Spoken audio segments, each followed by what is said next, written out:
You smiled at me through the camera, while your hands bled in my mother's cold water. Clara Anderson seemed to live like a queen in a mansion in Rosedale, surrounded by luxury, silence, and impeccable walls. For Rafael, her millionaire husband, she smiled in every video call and said she was fine, even in her 8th month of pregnancy. But when he returned home unannounced before dawn, he found the truth hidden beyond the laundry room. The woman he believed was protected was kneeling before a basin of cold water, hand-washing his own mother's clothes. Rafael Anderson entered the Rosedale mansion at 4:20 a.m., his suit jacket still wrinkled from the trip, and the dry scent of the private jet's air conditioning clinging to his shirt. The driver had asked if he should notify Teresa, but he declined with a tired gesture, thinking only of climbing the stairs, kissing Clara's forehead, and gently touching her belly, where their child moved more and more. The house was dark, elegant, and silent, as it always appeared in video calls: marble floors, tall vases, discreet paintings, the kind of luxury that made anyone believe no one there ever had to exert themselves for anything. Then he heard water. It wasn't coming from the master suite or the main kitchen, but from the side corridor leading to the laundry room. Rafael frowned. When he opened the frosted glass door, the world he knew cracked without a sound. Clara was there, wearing a simple cotton dress, her feet swollen inside, worn slippers, her enormous belly pressing against the fabric, her hair tied up haphazardly, both hands submerged in a basin of cold water, where a silk blouse of Teresa's floated. She looked up as if caught committing a crime. Rafael didn't breathe. The first sentence came out hoarse, almost voiceless. "Clara, what is this?" She tried to stand up too quickly and put a hand to her lower back, hiding her reddened fingers against her body. "Nothing, Rafael. You're home early." He took 2 steps, looking at the basin, at the soap, at the improvised clothesline. "Nothing? You're 8 months pregnant." Clara forced a small smile, the same smile he had seen so many nights on his phone screen. "I just wanted to help." His voice hardened. "Help who?" Before she could answer, Teresa appeared in the doorway wearing a navy silk robe, her face rigid like someone who didn't tolerate being surprised in her own home. "Rafael, my son, don't make a scene. Your wife is learning to manage a house." He turned slowly. "Manage a house, or serve you." Teresa raised her chin. "Don't speak to me in that tone. Clara knows an Anderson wife needs discipline." Clara whispered, "Please, not now." Rafael looked at her hands again, swollen, chapped, red. "You were washing my mother's clothes with those swollen hands while I asked if you were happy." Clara closed her eyes. Teresa answered for her, coldly. "She always said she was happy, didn't she?" Teresa's question hung in the air like a polished knife. Rafael felt a warmth rise through his chest, but it wasn't simple anger. It was a slow, heavy, almost physical shame. He remembered the call from the previous night, made from inside his car, stuck in Toronto traffic, when Clara appeared on the screen, with the soft light of the bedroom, her face too calm, her right hand out of frame. He had asked if the baby was moving. She had laughed. He had talked about a meeting in Ottawa, about contracts, about returning only at the end of the week. She had responded, "Don't worry, love. Everything's fine here." Now, looking at the cold laundry room, at the bucket hidden behind the door, at the basket full of delicate items that definitely didn't belong to her, Rafael realized that perhaps he had believed it because it was comfortable to believe. "Clara," he said, trying to take her hand, but she instinctively recoiled. That small movement hurt more than an accusation. Teresa saw it and seized the opportunity. "See, she's nervous because she knows she overdid it. Pregnancy makes women sensitive. I merely asked for an item that the housekeeper stained before leaving." Rafael turned his face to his mother. "The housekeeper left?" Teresa crossed her arms. "A few weeks ago. I didn't want to bother you during an important negotiation." Clara lowered her eyes. The lie had been told with such naturalness that it seemed part of the decor. Rafael asked. "A few weeks?" Teresa replied. "Don't dramatize. In my day, no pregnant woman was treated like porcelain." Clara pressed her lips together, and Rafael, for the first time in months, saw that her silence was not peace. It was fear of making everything worse. The mansion seemed to hear every word. Outside, Toronto had not yet fully awakened, but a gray line began to touch the tall windows of the laundry room.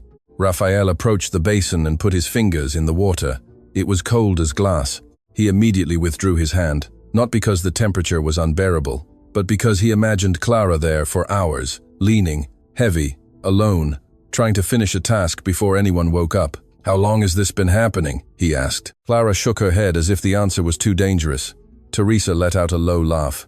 "My son, You're not going to turn a basin into a family tragedy. Clara needs to occupy her mind. She stays all day inside, surrounded by comfort, and still behaves like a victim. Raphael stared at his mother. Comfort? She's washing your clothes before 5 a.m. Teresa approached Clara, not with open aggression, but with that kind of authoritarian intimacy that only hurts those who know the weight of every word. Tell him, Clara, tell him I never forced you. Tell him you wanted to help because you know that in this house, everyone collaborates. Clara put a hand to her belly. The baby moved, a visible pressure under the fabric. Raphael saw his wife take a deep breath, as if the child within her reminded her that any phrase could cost dearly later. I wanted to avoid problems, she finally said. The answer absolved no one. It condemned everyone. Raphael felt like breaking something, but his own fury seemed useless in the face of Clara's tired expression. He had always been good at resolving crises: a threatened contract, bad press in the financial papers, a disloyal director at the Anderson Group, a suspicious foreign investor. It was enough to gather documents, call lawyers, pressure the right people. But there, in that narrow room, the problem was too intimate to be treated like an operation. He looked at Clara and noticed details that his busy husband's arrogance had ignored. The dark circles hidden under light makeup in video calls, the way she always said she was sitting because the doctor recommended rest, but never showed the rest of the room. The way she smiled quickly when Teresa appeared in the background, asking if she had finished something. "Why didn't you tell me?" he asked, and hated the phrase the instant it came out, because it seemed to demand an explanation from the wound for bleeding. Clara opened her moist eyes. "I tried. Raphael, you stood still when I smiled without joy, when I said I was tired, and you replied that it was normal at the end of pregnancy, when I asked to talk without rush, and you were entering a meeting. When I said Teresa was demanding and you said she just wanted to prepare me to be a mother." Teresa's face hardened. "So now it's his fault too?" Clara didn't answer. She didn't need to. The ensuing silence had an almost unbearable weight. Raphael remembered his childhood in that same house, his mother controlling schedules, clothes, visits, menus, reputations. For him, Teresa had always been a strong woman, widowed early, capable of keeping the Anderson name intact when everyone expected the family's fall. He grew up hearing that she had sacrificed her youth, so he would inherit something more than debts and gossip. Perhaps because of this, he had confused harshness with care. Perhaps because of this, he had left Clara in her hands, like one leaves a jewel in a safe, without realizing that safes also suffocate. Teresa walked to the sink and pulled the silk blouse from the water, wringing the fabric with controlled force. "Raphael, you're tired from the trip. Go to sleep. We'll talk like adults tomorrow. Clara, go upstairs and put some cream on those hands and stop making that martyr face." The word martyr made Clara tremble. Raphael took the item from his mother's hand and threw it back into the basin. "You will not speak to her like that." Teresa blinked slowly, surprised, not by the phrase, but by the fact that it had been said in front of Clara. "Be careful, my son. A woman who turns a husband against his mother knows exactly what she's doing." Clara finally raised her face. "I never wanted to turn anyone against anyone. I just wanted not to feel alone in this house." It was the first time her voice came out whole. Raphael approached Clara again, now more slowly, like someone approaching a wounded person who might flee. "Shall we go up? You need to lie down." She looked at Teresa before looking at him, and that automatic reflex burned inside him. The house was his, the surname was his, the staff obeyed his mother, the bills were paid by him, but Clara looked at Teresa to know if she could leave. Raphael held his breath. "Clara, look at me. You don't need to ask permission." Her mouth trembled, and for a second, he saw the woman he had fallen in love with before marriage. Not a fragile figure, but someone who strove to remain gentle in places that confused gentleness with weakness. Teresa took a step forward. "She lives under my roof." Raphael replied without taking his eyes off his wife. "The roof is mine too, and from now on, no order of yours overrides hers." Teresa let out a dry laugh. "You think you know how to manage a family because you manage a holding company? Family demands hierarchy." Raphael then turned, his voice low. "Family demands decency." The phrase hit Teresa like an invisible slap. Clara, however, did not seem relieved. She seemed frightened, as if she knew that this belated and too public defense, for the standards of that house, would have consequences later. When Raphael touched Clara's fingers, she couldn't hide the pain. He opened her hands carefully and saw small cracks on her knuckles, red marks on sensitive skin, nails too short, as if they had broken from repeated tasks. The image flashed through his memory like a cruel sequence. Clara holding the teacup with both hands in the video call, but always with her fingertips pointed down. Clara saying the signal was bad when he asked to see the baby's room. Clara smiling while Teresa passed in the background and said something he never bothered to hear. "I'll call the doctor," he murmured. Clara pulled her hand away. "No need. There is need, Raphael. Please." He realized that she wasn't refusing care out of pride, but out of habit. The habit of not taking up space, the habit of not causing trouble, the habit of minimizing her own pain so that others could remain comfortable. Teresa adjusted her robe and said, "If you call a doctor because of dry hands, tomorrow half of Toronto will laugh at us." Raphael looked at her. "Let them laugh." Teresa paled. For a woman like her, public shame was worse than any illness. Raphael continued, "I spent months worried about headlines, contracts, and meetings. Meanwhile, my wife learned to suffer in silence inside my house. If anyone is going to be ashamed tomorrow, it won't be her." Clara took a step back, and the movement made a small object fall from her dress pocket. It was a tiny key, attached to a light blue baby fabric keychain with the provisional name Michael embroidered. Raphael bent down to pick it up, but saw that the key was attached to a folded envelope, partially hidden in the pocket lining. Clara rushed to retrieve it before him, too quickly, Raphael noticed. Teresa did too. "What is that?" Teresa asked with a new glint in her eyes. Clara pressed the envelope against her chest. "Nothing that concerns you." It was a small sentence, but it changed the temperature of the room. Teresa narrowed her eyes. "Since when do you hide things in this house?" Clara went pale. Raphael looked at the envelope, then at his wife. The trust between them was already too wounded for him to demand answers at that moment. But the existence of that paper opened a dark door within him. Clara was preparing something she didn't want him to see, and, from Teresa's expression, something his mother feared, without knowing exactly why. "Clara," Raphael said carefully, "I won't take anything from you. I just want to understand." She replied almost in a whisper, "Did you want to understand before, or only now that you've seen with your own eyes?" The question wasn't cruel. It was fair, which is why it hurt. The laundry room, which before seemed merely a hidden room in the house, became the center of everything Raphael had ignored. There were his mother's expensive clothes, the cold water, his pregnant wife, the secret envelope, the rotten hierarchy of that family, exposed without guests, without cameras, without society pages. Teresa tried to regain control with the same posture she used at Sunday lunches. "Raphael, send Clara to rest and come with me. We need to talk without hysteria." He laughed once. "Is that humor? You still think you dictate the scene?" Teresa replied, "I've run this house since before you knew how to sign your name." Clara closed her eyes, tired, and put a hand to her belly again. Raphael saw the gesture, and finally understood that the priority wasn't to win against his mother that morning, it was to get Clara out of there. He picked up a clean towel, wrapped it around her hands carefully, and said, "Let's go." Clara didn't move, and then the question was bigger than the stares, bigger than the sweet, bigger than any apology. Raphael had no ready answer. For the first time, the man who used to decide the fate of entire companies didn't know how to promise anything without sounding empty. So he simply said, "Later, I'll listen." No meetings, no screen, no my mother at the door. Clara looked at him for a few seconds, like someone trying to recognize a man she had loved and lost within the same face. They went up slowly. Each step seemed to accuse Raphael.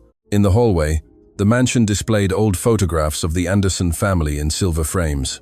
Teresa, young beside her deceased husband. Raphael, a boy in a suit, at charity galas, inaugurations, dinners, smiles of people trained never to appear weak. There wasn't a single photo of Clara without Teresa beside her. Raphael noticed this for the first time. In the bedroom, everything was too tidy. The bed intact, the pillows aligned, the baby's hospital bag near the armchair. Clara sat on the edge of the mattress with difficulty, and Raphael knelt before her to dry her fingers. The gesture seemed intimate and belated. "I'm sorry," he said. Clara looked at the window, where Toronto began to lighten behind the buildings. "Don't apologize because you saw. Apologize when you understand what you refuse to see." Raphael bowed his head. The phrase entered him with the precision of a sentence. Downstairs, a door slammed. Teresa hadn't finished. That morning was not the end of the violence. It was just the moment when the lie had ceased to be comfortable. Clara pulled the envelope closer, hiding it under the fold of her dress, and Raphael pretended not to notice, but he did, and he knew, with a fear he had never felt in any meeting, that perhaps his wife had already planned to leave that house even before he had learned to arrive. The next morning, Raphael did not go to his Bay Street office. For the first time in years, he ignored 3 calls from the CFO, 2 messages from an impatient partner, and a voice message from his secretary announcing that the meeting with Chilean investors would start in 40 minutes. He sat in the bedroom armchair, still in his clothes from the night before, watching Clara sleep on her side, with a pillow supporting her belly and her hands covered by a thin layer of ointment. The doctor had come discreetly at his request and confirmed what anyone with eyes would have already understood. Repeated effort, contact with cold water and cleaning products, accumulated fatigue. None of that phrase sounded dramatic on paper, but Raphael felt as if every word was a signed accusation. Clara slept with her face turned towards the window, and even at rest, she seemed alert, as if at any moment someone could enter, demanding that she get up. On his phone screen, a message from Teresa appeared. "When this charade is over, come down for coffee. We need to maintain order in the house." Raphael stared at the phrase for so long that the device turned off by itself. Only then did he realize that his mother wasn't scared that Clara had suffered. She was annoyed that she had been discovered. He opened his phone's gallery with a kind of mechanical shame, searching for the calls automatically recorded by the family security app he used when traveling. He had never reviewed those videos. Before, they seemed like mundane memories of a peaceful marriage. Clara smiling in the bedroom, Clara showing a baby outfit, Clara saying Michael had kicked during the afternoon, Clara asking if Raphael had already had dinner. Now each image was evidence against him. In a recording made 2 weeks earlier, she kept her left hand out of frame, while Teresa appeared in the background and said with false sweetness, "Clara, dear, don't forget what I set aside in the laundry." Raphael in the recording didn't even react. He responded about a contract, distracted, while Clara quickly said, "Coming, Teresa." In another, Clara cut the call when a sound of breaking glass came from another room. In yet another, she wore a long-sleeved blouse, despite the Toronto heat that day. Raphael gripped his phone tightly. The version of himself on the screen seemed like an arrogant stranger. A man who asked, "Is everything okay?" only to receive the answer that allowed him to remain distant. Clara woke up when he repeated for the 3rd time the segment where Teresa appeared in the background. She blinked slowly, recognized the recording, and tensed before even saying anything. "Are you looking for guilt in old videos?" her sleep-hoarse voice asked. Raphael turned off the screen as if caught invading something intimate. "I'm trying to understand." Clara tried to sit up, but he stood to help her, and she accepted only half the gesture, leaning on the headboard before his hands held her too much. Understanding afterwards is easier. It doesn't require trust, only evidence. Raphael took a deep breath. "I trusted the wrong person." She looked at him with sadness, not relief. "Don't put everything on her. You trusted the scenery, the beautiful house, the idea that money protects." My voice saying I was fine because it was simpler for both of us. Raphael sat on the edge of the bed, maintaining distance. "You think I didn't want to know?" Clara was silent for a few seconds. From the hallway came the distant sound of dishes being set for breakfast. "I think you wanted a wife happy enough not to disrupt your life. And I tried to be that wife." The phrase wasn't said to hurt, which is why it hurt more. Downstairs, Teresa had turned the breakfast table into a stage of normalcy. There were fruits cut on a silver tray, freshly baked croissants, strong coffee brewed on the spot, white flowers in the center, and 2 temporary staff members moving silently, hired in a hurry before dawn to restore the appearance of a well-managed house. When Raphael came down alone, his mother looked up from the business newspaper as if nothing had happened. "Clara isn't coming?" he asked before she could speak. Teresa calmly folded the newspaper. "She needs to rest." "You finally understood that." Raphael stood at the head of the table. "You dismissed the housekeeper a few weeks ago." Teresa stirred her coffee without drinking. The woman was careless, defiant, and started interfering in family matters. "What was her name? Martha?" "And I don't like this interrogative tone." Raphael placed both hands on the table, because Clara was doing her job. Teresa sighed like a mother tired of explaining the obvious to an ungrateful child, because Clara needed to learn that motherhood isn't posing in a decorated room.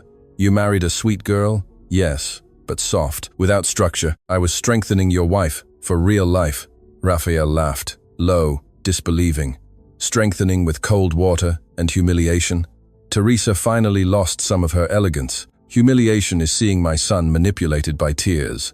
The discussion only didn't explode, because Clara appeared at the top of the stairs, dressed in a loose, beige shirt, her face pale but firm. Raphael turned immediately, and Teresa did too, but with a different kind of attention. that of someone evaluating an item that was out of place. Clara descended slowly, one hand on the railing, the other protecting her belly. "I'm not manipulating anyone," she said, and her low voice crossed the room with more force than a shout. Teresa smiled without showing her teeth. "Darling, go back to your room. We're talking about adult matters." Clara stopped on the last step. "I'm adult enough to carry your grandson, wash your clothes, and listen to your orders. So, I'm also adult enough to hear the conversation." Raphael took a step towards her, but Clara raised her hand, asking him not to interfere. It was a small but decisive gesture. For the first time since dawn, she did not position herself behind him, nor at his side, nor awaiting his permission. Teresa noticed, and her face hardened. "See, Raphael? You only needed to arrive for her to gain courage and attack me." Clara took a deep breath. "No, I gained courage when I realized my son kicked every time I held back tears. I don't want him to learn that language before he's born." Raphael felt the entire room shift around that sentence. He wanted to apologize again, but understood that an apology would be too small at that moment. Teresa, on the other hand, attacked where she knew it would hurt. "You speak of your son as if he's only yours. This child is an Anderson. He will be born with a name, protection, and responsibilities.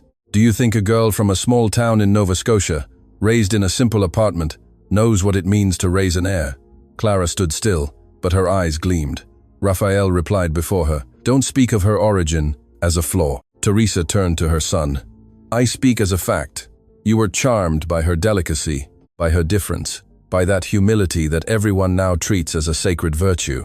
But too much humility turns into weakness, and weakness in a family like ours turns into scandal." Clara descended the last step. "It wasn't my weakness that created scandal. It was your need to control everything." Teresa took a step forward.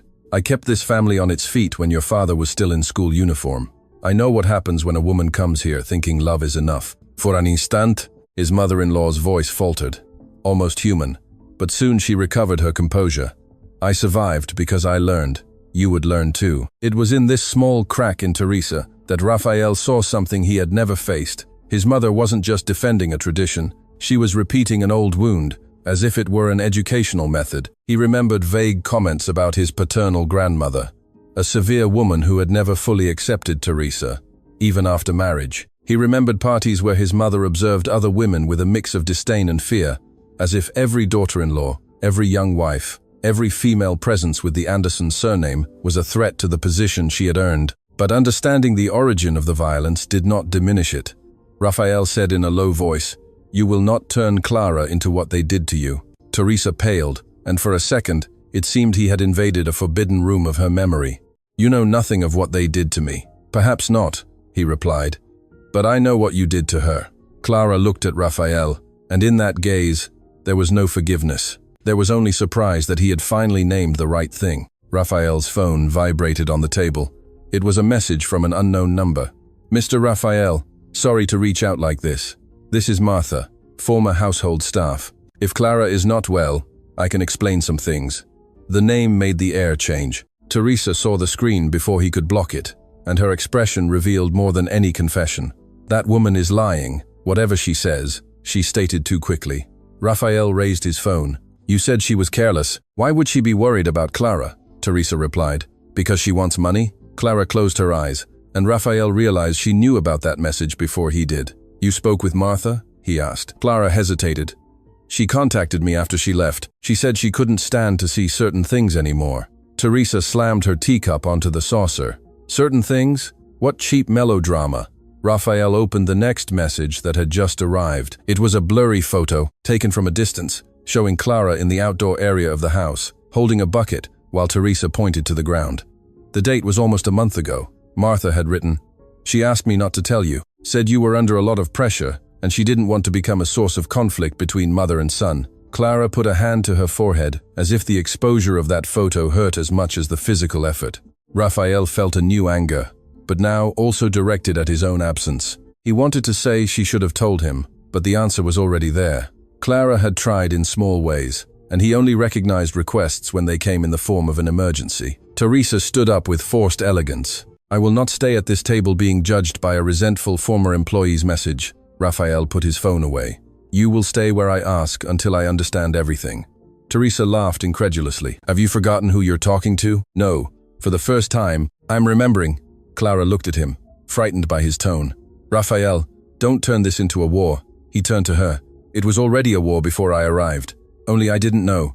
Clara responded with painful calm. And I won't survive a war inside this house, Rafael. Not now. Her hand instinctively went to the pocket of her dress, where the envelope had been the previous morning. He noticed again. The secret between them breathed in the empty space.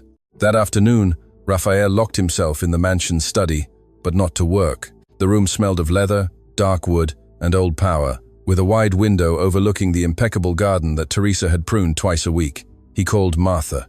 The former employee spoke cautiously, like someone still afraid of walls. She said that Teresa made Clara reorganize closets, supervise heavy cleaning, sort clothes, review the baby's layette for hours on end, always with the argument that an Anderson wife needed to know the house. She said Clara refused help when Martha insisted, because Teresa threatened to fire people and blame her for causing trouble. She also said that in recent weeks, Teresa had started talking about the baby, as if Clara were just an inconvenient step before birth. Rafael listened in silence, taking few notes, because every detail seemed impossible to reduce to words. When he hung up, he opened the video recordings again. In one of them, Clara laughed softly while he talked about a business dinner in Ottawa. In the background, almost inaudible, Teresa said, "Later, you finish the whites." Rafael paused the image. Clara looked at him through the screen like someone asking for help, without daring to call it help.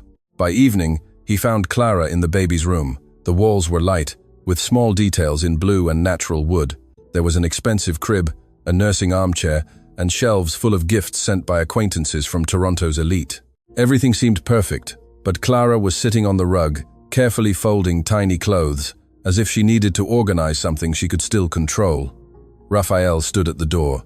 "I spoke with Martha." Clara didn't turn around. "I imagined. Why did you ask her not to tell me?" She held a cotton item between her injured fingers. "Because I still wanted to believe I could resolve it without destroying your relationship with your mother." Rafael entered slowly, and now Clara took a long time to respond. "Now I don't know if the problem was your relationship with her, or my illusion about you."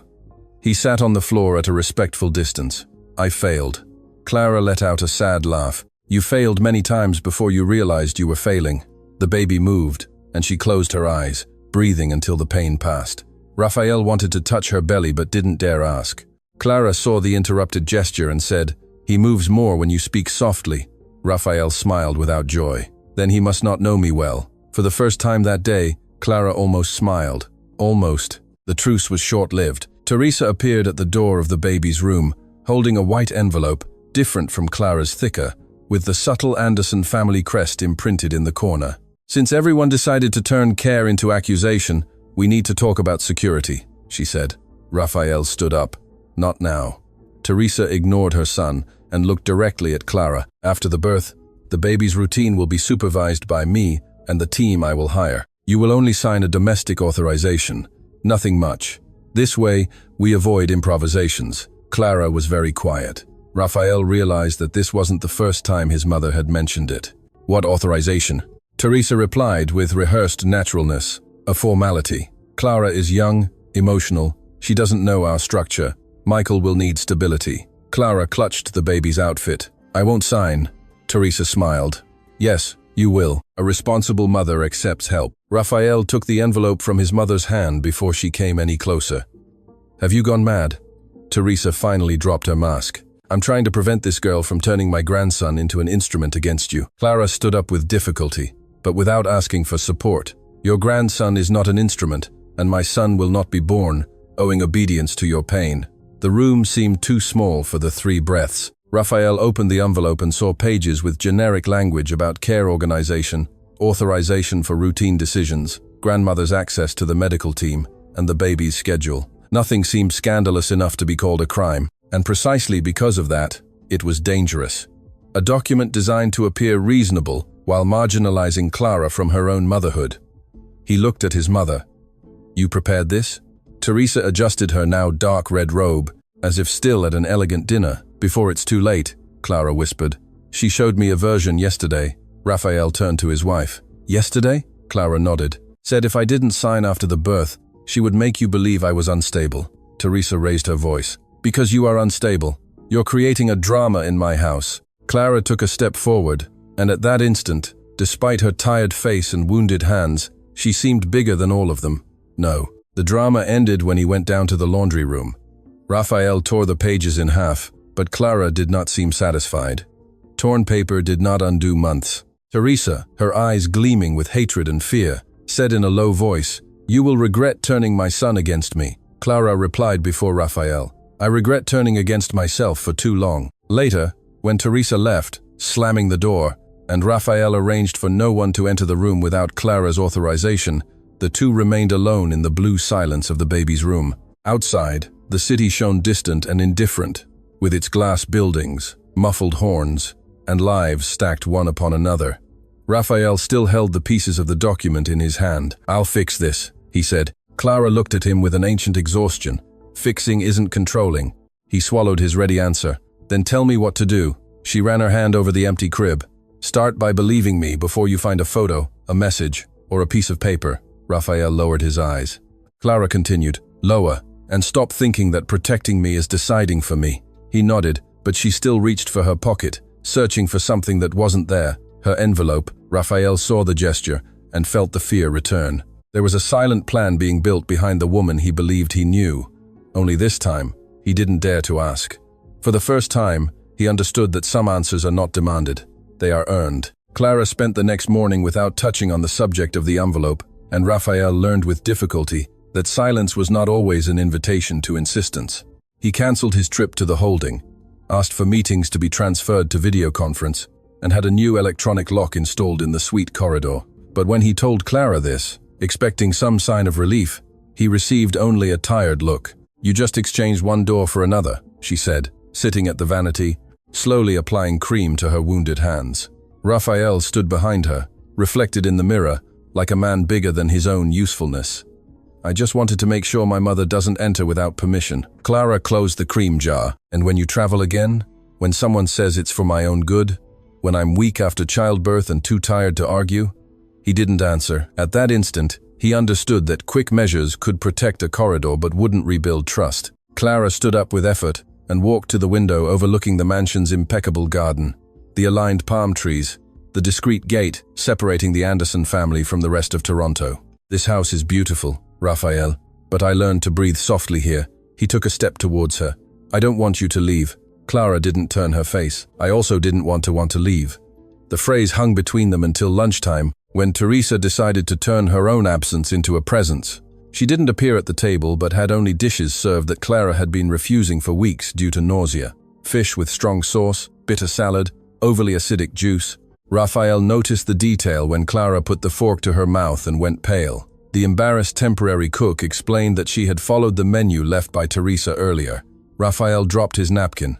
From today, any guidance on Clara's diet comes from her or the doctor. The staff member nodded quickly, but Clara gently put down her cutlery.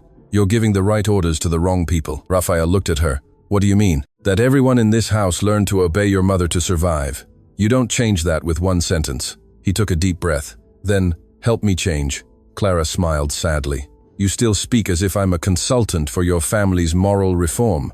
That silenced him. Teresa might not be sitting there, but her form of power occupied the entire table. Raphael ordered another lunch for Clara. Simple rice, beans, vegetables, light chicken, things she said she could eat. The gesture was small, too late to seem heroic. Still, when Clara took a few spoonfuls, he felt a humble gratitude that had never matched his surname. In the afternoon, Raphael had to join a call with the board of directors. He did it in the mansion's study, with the door open by choice, as if he wanted to prove to Clara that he wouldn't hide behind work again. But the business world didn't care about domestic crises.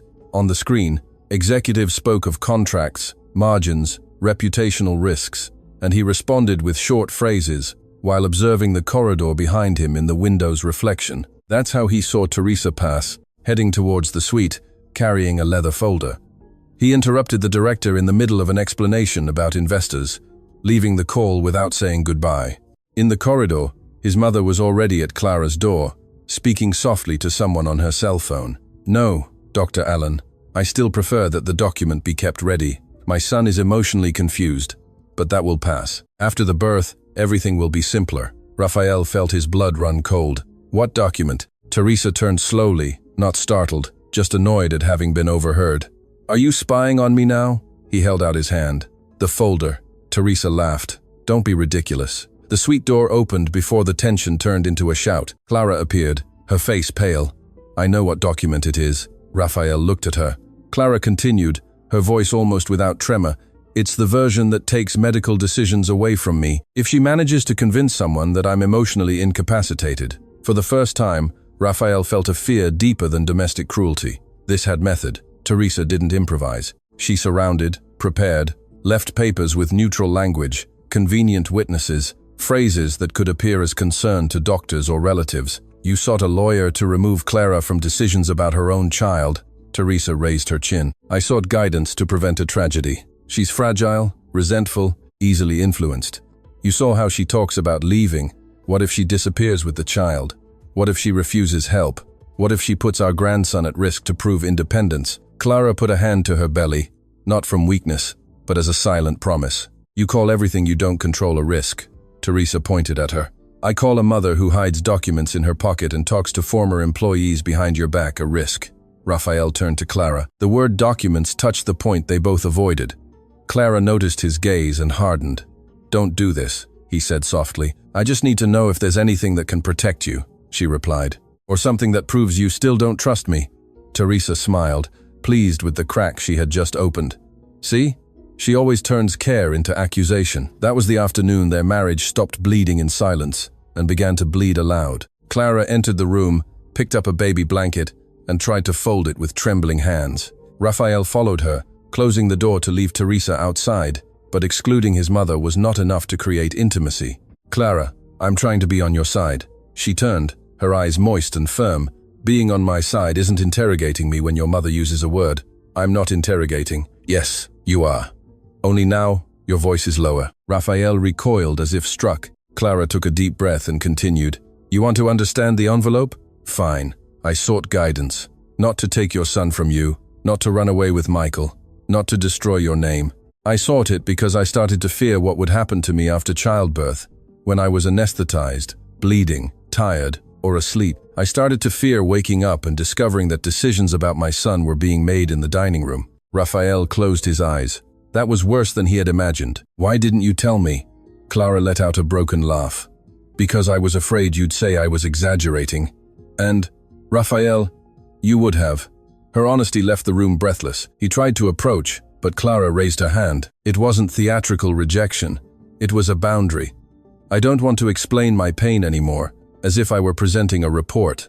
Raphael put his hands on his hips, lost. "So, what do you want from me?" She looked at the empty crib, then at him. "Today, I want you not to turn your guilt into haste. I want you to understand that I can love you and still not feel safe here." Raphael swallowed hard.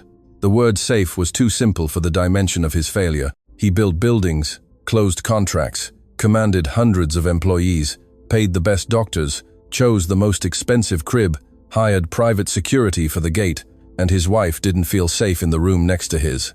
"I can go with you," he said suddenly. "Wherever you want. Apartment, hotel, another house." Clara shook her head.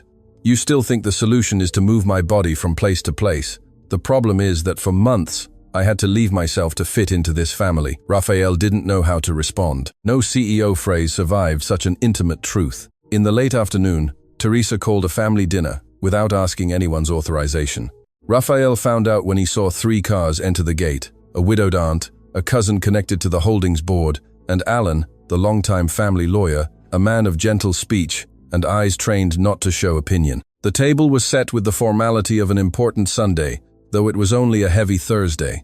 Clara didn't want to come down. Raphael said he would send everyone away. She replied, "No, if I don't appear, she'll say I'm out of control." So, she came down, wearing a comfortable dark blue dress, her hair simply tied back, her still reddened hands visible, resting on her belly. At dinner, Teresa played the concerned mother with artistic perfection. "Clara has been very sensitive these last few days," she said, serving water as if serving passion. Raphael was startled by a mundane domestic scene, and now we are all trying to calm things down. The aunt murmured something about pregnancy affecting women's minds. The cousin avoided looking at Clara. Alan merely observed. Raphael was about to explode when Clara lightly touched his arm under the table. For the first time, She didn't ask for silence out of fear. She asked for strategy. Teresa continued, every word coated with care. My only concern is Michael. After the birth, Clara will need firm support, routine, supervision. We cannot allow impulsive decisions. Clara took a sip of water. What impulsive decisions? Teresa smiled. You know, dear. Talking about leaving the house, talking to a dismissed employee, hiding documents.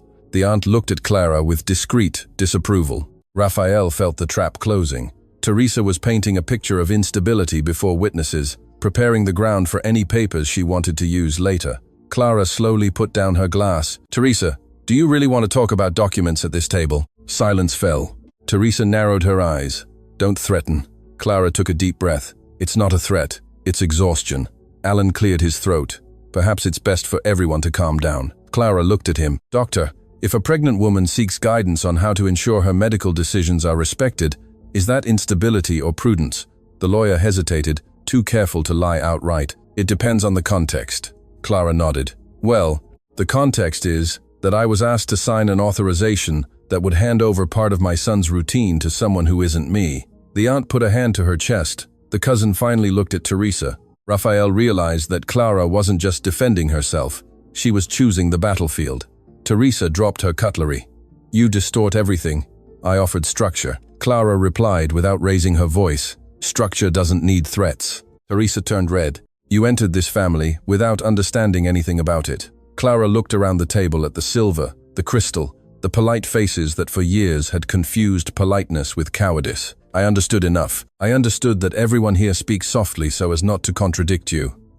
I understood that Raphael learned to call control care. I understood that if I cried, I would be weak. If I replied, I would be ungrateful. If I asked for help, I would be manipulative. Raphael lowered his eyes, struck, because the phrase was also about him. Clara continued, and I understood that my son cannot be born thinking that love is a room where his mother needs to ask permission to breathe. Teresa stood up abruptly. Enough. Raphael, set limits for your wife. He also stood, but before he spoke, Clara stood up with difficulty. No, today I do. The strength of that phrase was not in its volume, but in the fact that she said I. The dinner ended without dessert, without elegant goodbyes, without the false harmony that usually saved Anderson family gatherings. The aunt left murmuring prayers, the cousin avoided Teresa, and Alan asked to speak with Raphael privately. In the study, the lawyer confirmed in cautious language that Teresa had requested preventive documents, citing concern about Clara's possible emotional instability postpartum. He also said he had advised prudence, because any measure of that type, without the mother's express consent, could lead to serious conflict. Raphael listened to everything with a dangerous calm. And you agreed to prepare it? Alan replied, I prepared generic drafts. I didn't file anything. Your mother insisted it was just family organization. Raphael looked at the bookshelf inherited from his father. Family organization. Is that what we call erasing a woman? The lawyer did not answer. When he returned to the corridor, he found Clara near the stairs, holding her belly, too pale. Are you all right? He rushed to her. Clara tried to answer, but a mild contraction crossed her face. It wasn't labor, the doctor would explain later, just her body reacting to stress. But Raphael saw in her fright the cruelest truth. That house was making the woman carrying his child ill. Hours later, back in the room, with the doctor having recommended absolute rest and tranquility, Clara sat on the bed, while Raphael put away the hospital bag near the door. She observed his care in silence. Do you think this is happening now because your mother went too far? She asked. Raphael paused. It's not. Clara caressed her belly. It is. But it's also happening because I went too far against myself. He approached slowly. Don't say that. It's true. I turned love into an excuse to stay. I turned your absence into work. I turned my shame into a smile. Raphael knelt beside the bed but didn't touch her. I wish I could go back in time. Clara looked at him with sad tenderness. I wish I could trust again without having to think. Outside, the mansion was too quiet, as if Teresa had retreated only to choose another blow. Clara opened the bedside table drawer and took out the light blue envelope with Michael's keychain. Raphael remained still. She didn't hand it to him, she just placed it on her lap. Tomorrow, I'm leaving this house for a few days. His face lost color. Where? To a place where I don't have to prove I'm a mother. He took a deep breath. Were you going to tell me? Clara ran her fingers over her son's embroidered name. I'm telling you now. And at that moment, Raphael understood that the worst punishment wasn't seeing her leave. It was knowing that she had needed to plan her departure while still sleeping beside him. Clara left the mansion at 7:10 a.m. without a large suitcase, without the family driver, and without looking back before crossing the gate. She carried only a maternity backpack, the light blue envelope attached to Michael's keychain, some medical records, 2 comfortable clothes, and the exhausted courage of someone who didn't want to defeat anyone, just breathe. Raphael walked beside her to the rideshare car she had called herself. Though he had offered the driver another car, security, anything that looked like care and still sounded like control, Clara refused everything with firm sweetness. "I need to leave without this house taking me with it," she said, and he understood that even the Anderson privileges could weigh like chains. On the silent Rosedale sidewalk, as the city beginning with Monday hum, Raphael wanted to ask her to stay, but the memory of the laundry room locked his mouth. Instead, he held the car door and asked, "Can I know where you'll be?" Clara looked at him for a few seconds. "At Julia's place in Leslieville. You can call me, but don't show up without my permission." The phrase had the delicacy of a temporary goodbye and the harshness of a sentence.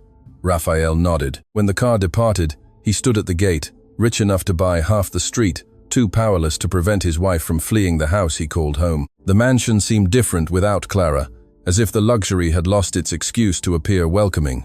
Teresa came down a little later, dressed in white, her hair impeccable, with the expression of someone who had slept poorly and decided to blame the world for it. "So she really left," she said, holding her coffee cup as if still presiding over an obedient table.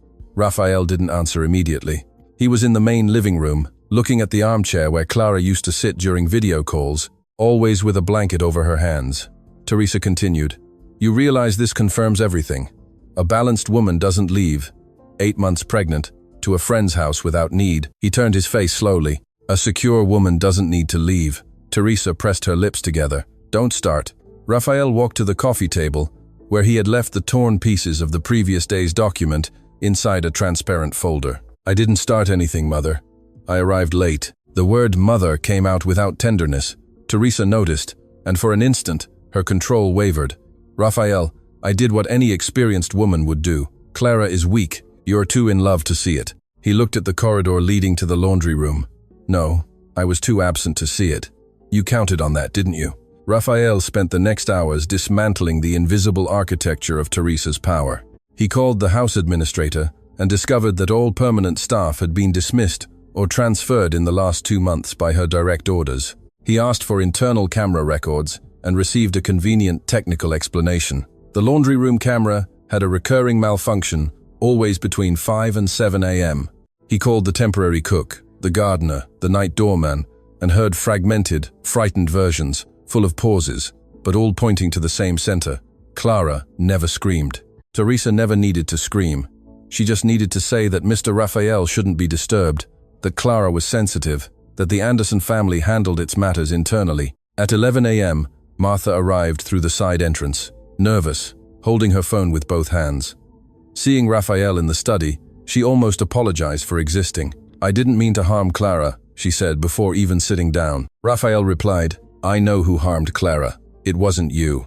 Martha showed photos, messages, short audio recordings, made not out of malice, but out of fear that one day no one would believe her. In one of them, Teresa's voice sounded calm. "If you help Clara again, Martha, I guarantee no good house in Toronto will hire you." Raphael closed his eyes. His mother's most efficient violence was always using a low voice. Meanwhile, in Julia's small apartment in Leslieville, Clara sat near the open window and breathed as if she had forgotten how. The place was simple, with plants on the balcony, the sound of buses on the nearby avenue, and the smell of freshly brewed coffee. Nothing there shone like the mansion, but for the first time in months, no one expected her to justify every movement. Julia, a friend from university, placed a pillow behind her back and tried to disguise her own anger. "I wanted to go there and tear that whole house down," she said, handing her a glass of water. Clara smiled faintly. "Don't break it. It would be a pain to clean." The joke came out weak, but true enough to make her almost cry. Julia sat in front of her. "Did you tell Raphael everything?" Clara caressed her belly. "I told him enough." And the envelope? Clara looked at her open backpack. Inside were legal guidelines, copies of exams, message records, a simple authorization for Julia to accompany her to appointments if necessary, and a handwritten letter to Raphael, never sent. The envelope wasn't against him, Clara said. It was against the possibility that he would continue not seeing me. Julia was silent. Outside, Toronto continued indifferent, but Clara felt that her body, her son, and her voice finally occupied the same space. In the afternoon, Raphael appeared at the Leslieville building but did not go up. He only sent a message, "I'm in the lobby. I didn't come to pressure you. I brought your medicines and the documents I found. If you don't want to see me, I'll leave everything with the doorman." Clara read the sentence 3 times.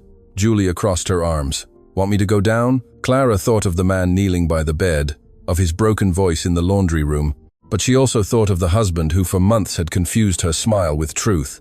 "No, I'll go." She went down slowly with Julia behind her at a protective distance. Raphael was in the building's simple lobby, without his suit jacket, holding a pharmacy bag and a black folder. He seemed out of place in that common space under the fluorescent light, without a secretary, without a driver, without a mahogany desk between him and the consequences. When he saw her, he didn't try to touch her. "Thank you for coming down." Clara looked at the folder. "What is this?" He handed it to her. "Copies of what Martha had, house records, messages from my mother, and a list of people I've already removed from decisions about you and Michael." Clara opened the folder and saw at the top a sheet with names crossed out from household functions, cancelled authorizations, changed access passwords. "You're still managing a crisis," she said. Raphael nodded. "I am, but I'm also trying to understand that my wife isn't a crisis." The phrase made Clara look up. Raphael took a deep breath, as if each word had to cross layers of old pride. "I spoke with Martha, with the staff, with Alan. I saw the times the cameras were off. I saw the messages. I saw everything I should have noticed before." Clara closed the folder. "And now that you've seen everything, do you believe?" He replied without defending himself. "Now I know, but that doesn't erase the fact that I should have believed you when you said you were tired." The lobby grew quiet. A child ran past with a school backpack. The mother apologized. Ordinary life crossed the scene without asking permission.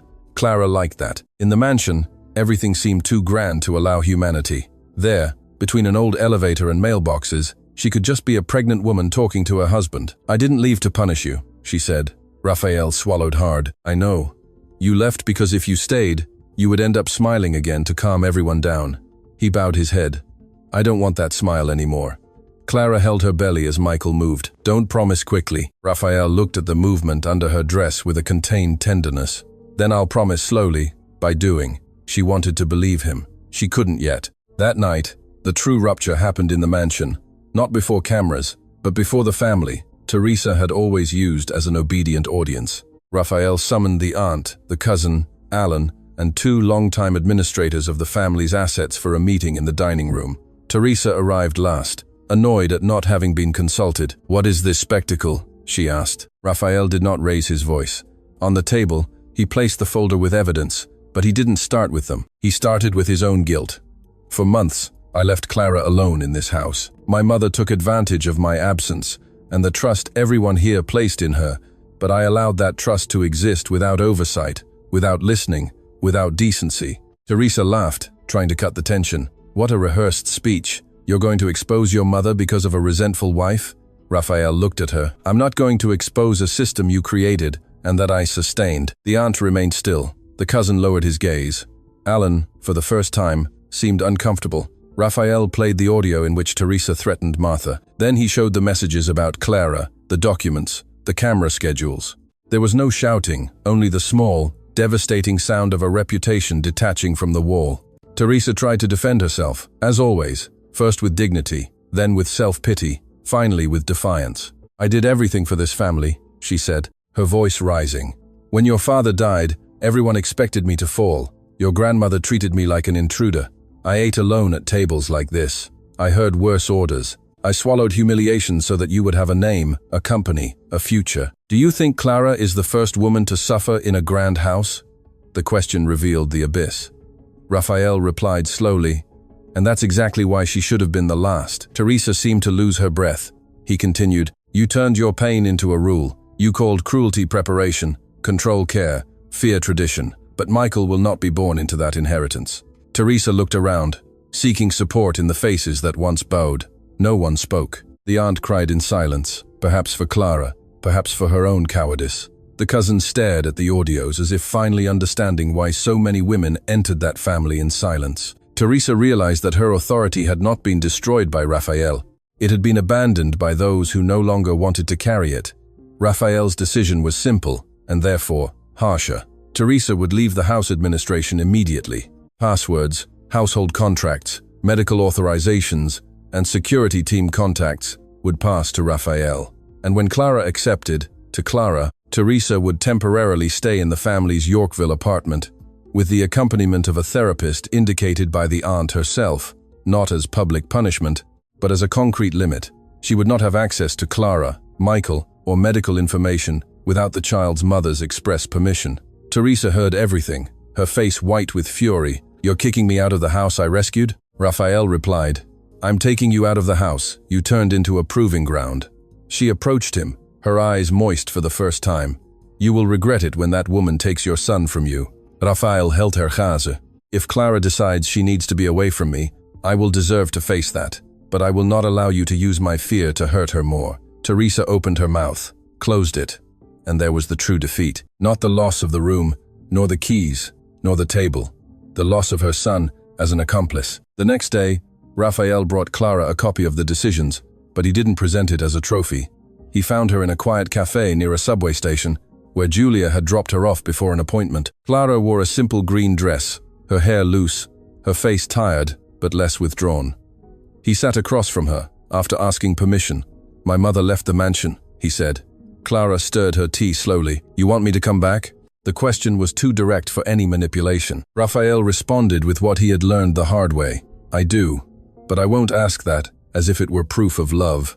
The house needs to change first.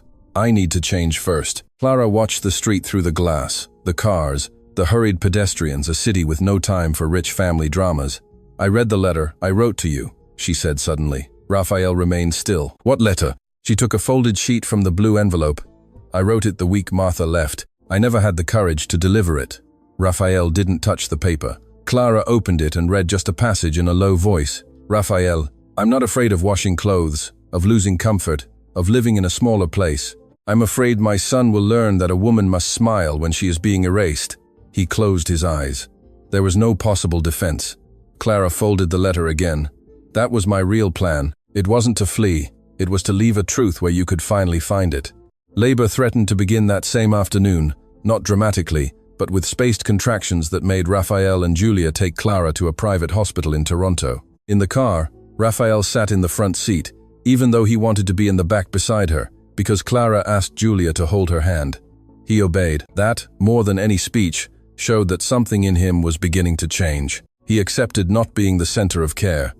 At the hospital, while awaiting evaluation, Clara breathed slowly, and Raphael remained near the door, ready to leave if his presence pressured her. The doctor said it wasn't time yet, but recommended rest, calm, and distance from family stress. Clara almost laughed. "You can write that in large letters." Raphael smiled for the first time in days, a small, wounded smile. Later, when Julia went to get water, he approached.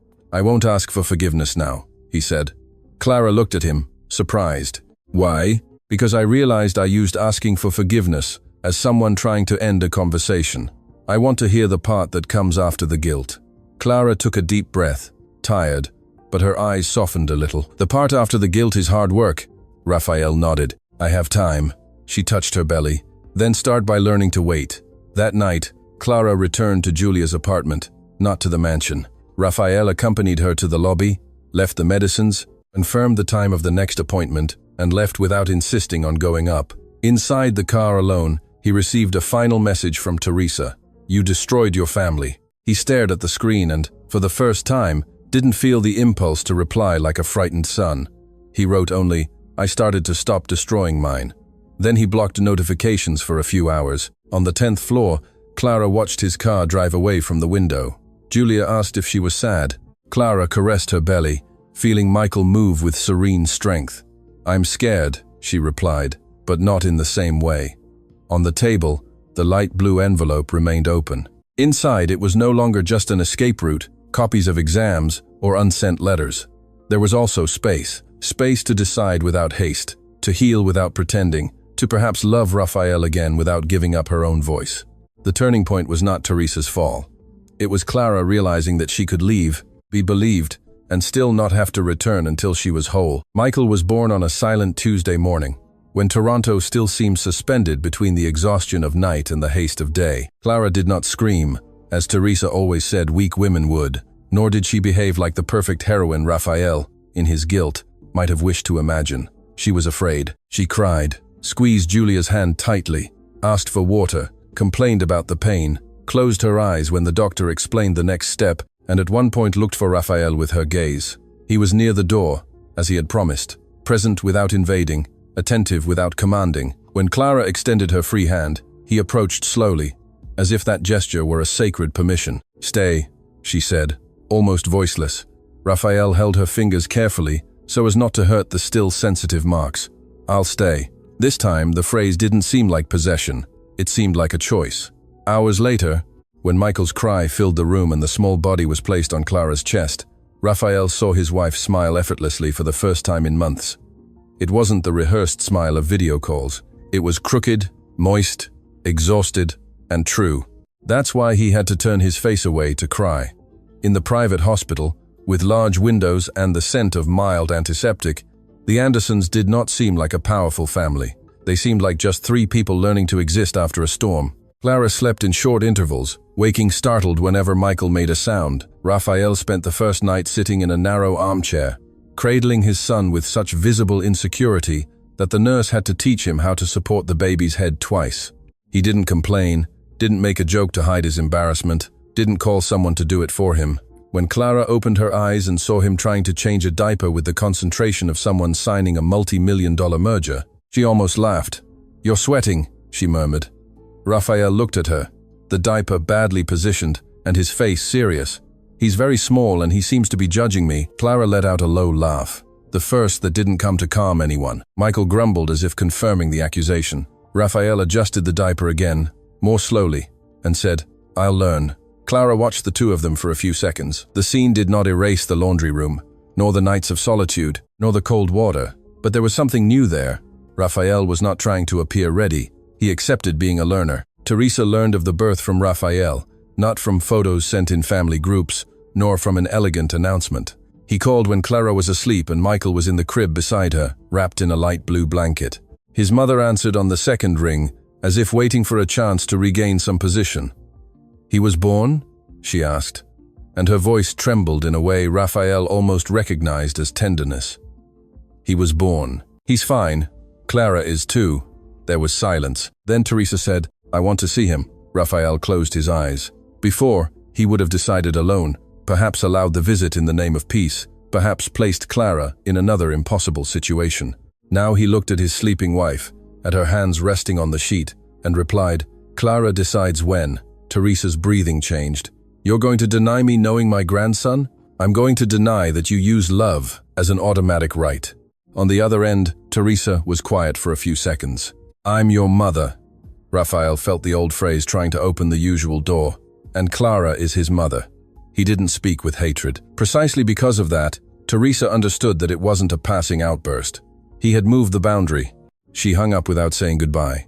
2 days later, Clara was discharged, but did not return to the Rosedale mansion. She went to Julia's apartment, now with Michael in her arms, and Raphael carrying bags, documents, medicines, and a list he had written himself, with feeding schedules, doctor's appointments, and useful phone numbers. Julia opened the door and, seeing the scene, raised an eyebrow. The millionaire knows how to carry a bag without staff.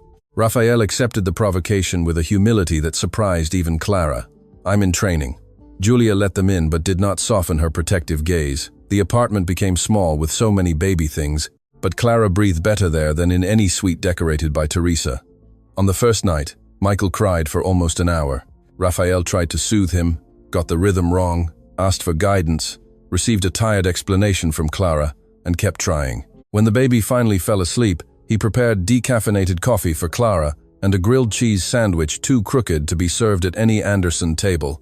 Clara looked at the plate and asked, "Did you make it?" He nodded. "Is it ugly?" She took a piece. "No, it just didn't come with orders." Raphael lowered his eyes. Sometimes healing began in things too small to fit into a grand apology. The mansion, meanwhile, was undergoing a slow and uncomfortable change. Raphael did not sell it, did not abandon it, did not make it a scene of theatrical punishment, but he opened windows that had been closed, rehired staff with clear contracts, formally apologized to Martha, and offered support without demanding silence in return. He moved Teresa's home office to a neutral room and ordered the removal from the kitchen of the rules board she had maintained for years, full of instructions about schedules, menus, and serving manners. Each change seemed practical, but it carried symbolic weight. The house ceased to be an extension of Teresa's will.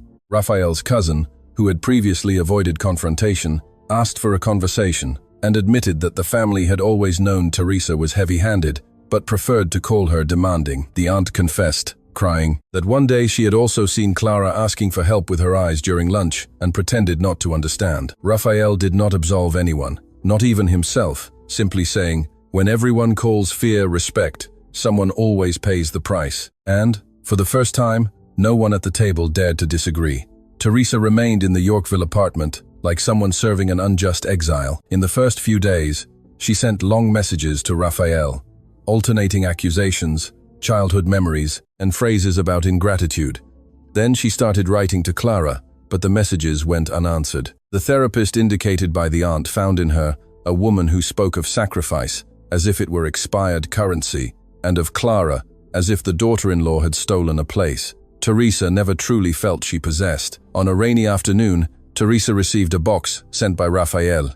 Inside were only some old digitized photos. She, young, sitting in the corner of a table, looking down, while her mother-in-law occupied the head.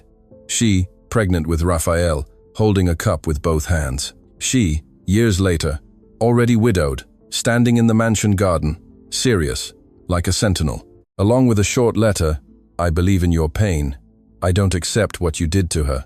Teresa read the sentence many times. She cried with anger first, then cried for something she couldn't name. That didn't transform her overnight, but for the first time, the story she told about herself stopped justifying everything. Clara only agreed to talk to Teresa 3 weeks later in a quiet room in Julia's building. Not in the mansion, not in the Yorkville apartment, not in territory where her mother-in-law could feel like a queen. Raphael was present, but Clara asked him to remain silent unless she called him. Teresa arrived without large jewelry, in a dark dress, her face more aged than before. When she saw Michael in the stroller, her eyes filled with tears. Clara noticed but did not hand over the baby. "You can look," she said. "You can't hold him yet." Teresa hardened by reflex, then breathed. "I understand." The phrase came out difficult, almost harsh, but it came out. Clara held her own hands in her lap. The marks were already better but not invisible. "I don't want Michael to grow up hating his grandmother," she said. "But I also won't teach him that family has the right to hurt." Teresa looked at Raphael, perhaps expecting him to soften it. He did nothing. Clara continued, "If you want to be part of his life, it will be with limits, without orders, without blackmail, without deciding for me, without turning care into control." Teresa gripped her purse against her body. "Do you think I'm a monster?" Clara replied, "No, I think you were hurt and chose to hurt. That's different, but the consequence is still yours." It was the first honest conversation between them, precisely because it didn't end in an embrace. Teresa apologized, but the word came out incomplete, stumbling over pride. "I crossed the line." Clara held her gaze. "You walked all over me." Teresa closed her eyes. "Yes." Raphael felt the impact of that, "yes," like hearing a wall crack. Clara didn't smile, didn't thank her, didn't pretend that was enough. She simply nodded. "Then, start from there." Michael grumbled in the stroller, and Teresa took an involuntary step, but stopped when Clara raised her hand. The limit was respected, small but real. Before leaving, Teresa looked at her grandson again and said softly, "He has Raphael's mouth when he was a baby." Clara replied, "And he will have the right to grow up without fear." Teresa did not dispute it. When the door closed behind her, Raphael let out a breath as if he had held it for an hour. Clara looked at him.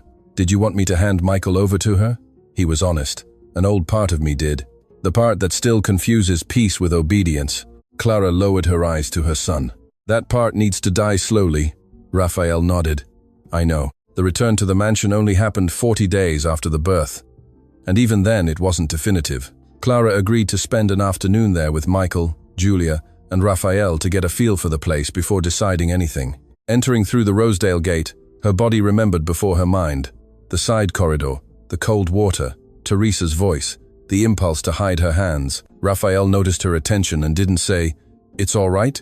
Instead, he asked, "Do you want to leave?" Clara looked at him, surprised by the right question. Not yet. The house was different. There was light in the laundry room, staff chatting naturally. The kitchen smelled of coffee and simple cake, not intimidating perfection. In the baby's room, Raphael had removed some objects chosen by Teresa and left empty space for Clara to decide. On the armchair was a new blanket made by Martha, with Michael's name embroidered. Clara ran her fingers over the fabric and cried in silence. Raphael stood near the door. Julia took Michael for a few minutes and left, pretending to look at the balcony to give them privacy. Clara then walked to the laundry room. Raphael accompanied her without speaking. Before the sink, she stopped. The basin from that morning was no longer there. Even so, the memory was. Clara extended her hands, now healed enough not to hurt in the wind, and said, "I don't want this place to be erased." Raphael frowned. She continued, "I want to remember, to never again call silence love." Raphael approached, but didn't touch her until Clara allowed it. "I had everything removed because I thought it would help." She shook her head. "It's not about cleaning the scene, it's about understanding what it meant." He listened, ashamed, but without fleeing. Then, "Teach me." Clara took a deep breath. "I don't want to be your humanity teacher, Raphael." He received the phrase without defense. "You're right." After a few seconds, he said, "I'm in therapy. Started last week." Clara looked at him.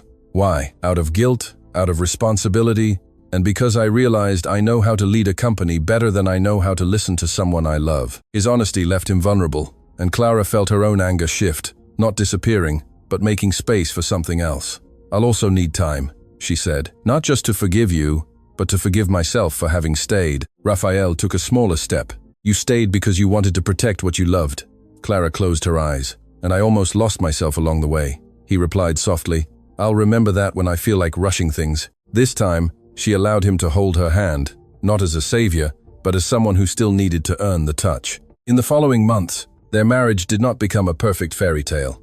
Clara continued living part of the week in Julia's apartment and part in the mansion, until the house ceased to feel like a foreign body. Raphael reduced his travels, delegated decisions at the holding, and learned that being present was not sending messages between meetings, but listening to the silence between phrases. He attended appointments, got up in the middle of the night, messed up bottle feeds, sang badly to Michael, apologized without demanding a response, and accepted when Clara said, "I don't want to talk about that today." Teresa gradually earned supervised visits. In one of them, she held Michael for the first time under Clara's watchful eye. She cried in silence and, before anyone could say anything, spoke, "I didn't know how to be a grandmother. I only knew how to command." Clara replied, "Then learn before he understands." There was no easy tenderness, but there was a beginning. Martha returned to work in the house in a different role, with autonomy and a fair salary, not because Clara wanted to turn the woman into a symbol, but because Martha asked. The mansion, once so silent, began to have common sounds: a baby crying, pots on the stove, conversations in the kitchen, fearless footsteps. A year later, on Michael's first birthday morning, Clara woke before everyone in the Rosedale mansion. The Toronto light entered softly through the windows, and the city seemed less hostile viewed from there. She walked to the kitchen, where Raphael was trying to prepare coffee and banana bread at the same time, with Michael sitting in his high chair, banging a plastic spoon as if commanding the operation. "Don't look at the cake," Raphael warned. "It's emotionally unstable." Clara laughed, leaning against the doorframe. "Sounds like someone in the family." Raphael put a hand to his chest. "I hope it's not me." She approached, kissed Michael's head, and then looked at her husband. There were still scars between them, but there was no more theater. That mattered more. Teresa would arrive later at the agreed time, with a promise not to reorganize the party. Julia would bring snacks because she said she didn't trust rich people's taste. Martha had already left simple flowers on the table. Clara observed her own hands around the cup. They were no longer chapped, but she hadn't forgotten the cold water. Raphael noticed her gaze and asked softly, "Did it hurt to remember?" Clara thought before answering, "Not today. Today it just reminds me of where I came from." Later, when the few guests ran through the garden and Michael got frosting up to his elbow, Raphael found Clara near the laundry room, looking at the sink transformed into a planter bench. She had asked for that not to hide the place, but to give it another function. Basil, rosemary, and small white flowers grew where before there had been soap and silk clothes. Raphael stood beside her. "Do you think one day you'll call this house home?" Clara looked at the garden, at her son laughing, at Teresa talking to Julia without trying to win the conversation, at the staff moving around without lowering their heads. Then she looked at Raphael. Home isn't a beautiful house. It's the place where I don't have to pretend I'm okay. He listened, moved. And here? Clara took his hand, now willingly. Here, it's learning. Raphael smiled, but not like someone who had received absolution, but like someone who had received work. Michael shouted from the lawn, calling them with a word still crooked, almost formless. Clara went first. Raphael followed her, and for the first time, she didn't walk ahead to flee, nor behind to obey.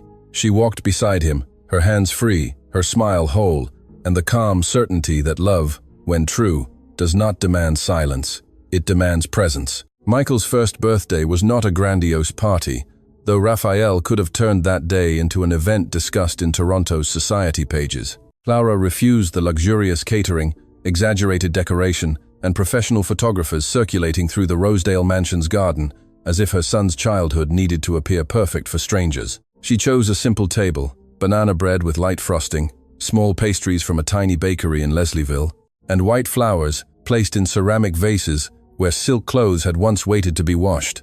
The laundry room was not hidden. On the contrary, Clara asked for that space to receive plants, light, and life, because she didn't want to pretend that the pain had never existed.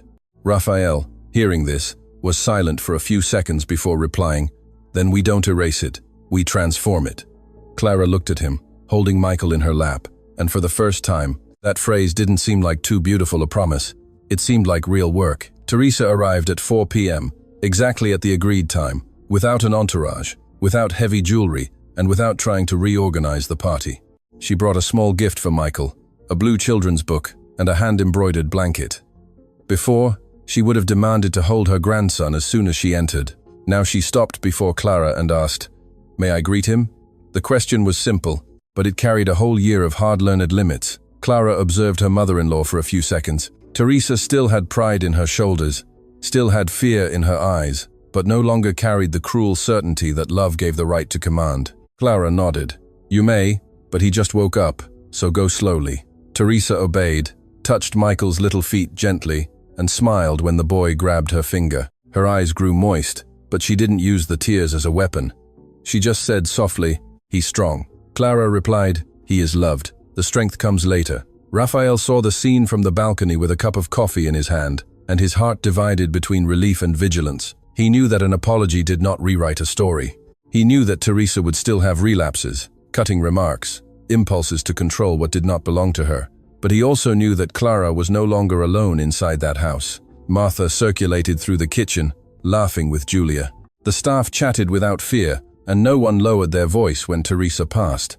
The Anderson mansion, once so impeccable that it seemed lifeless, finally had human noise, a spoon clinking on a plate, a baby laughing, an adult making a mistake, someone asking for help without shame. Raphael approached Clara when Michael began clapping for his own smashed cake.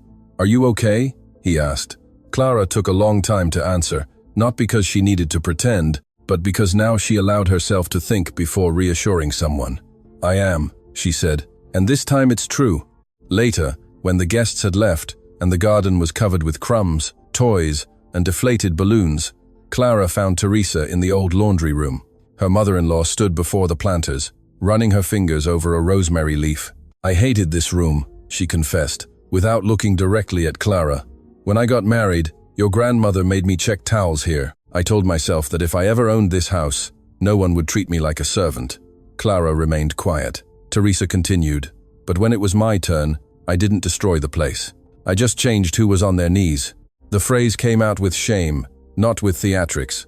Clara felt an old pain stir within her, but she didn't rush to console the woman who had hurt her. "Recognizing that is a beginning," she said. Teresa nodded. "I know it's not forgiveness." Clara looked at her own hands, now healed, holding a small white flower. "Forgiveness isn't giving someone back the power to hurt. It's deciding that the wound won't command me anymore." Teresa closed her eyes. For the first time, she accepted the phrase without trying to win it. That night, after Michael fell asleep, Raphael found Clara in the baby's room, sitting in the armchair with the light dim.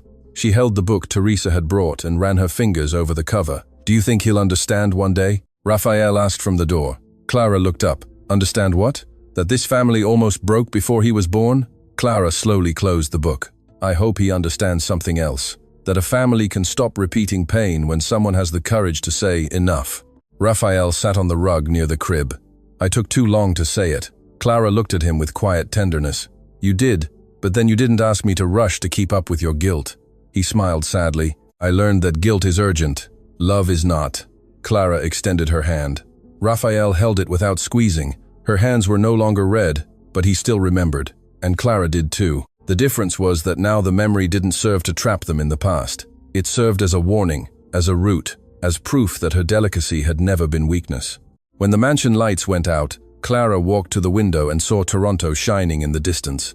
That enormous city, full of buildings, horns, ambition, and hidden solitudes, seemed less cold than before.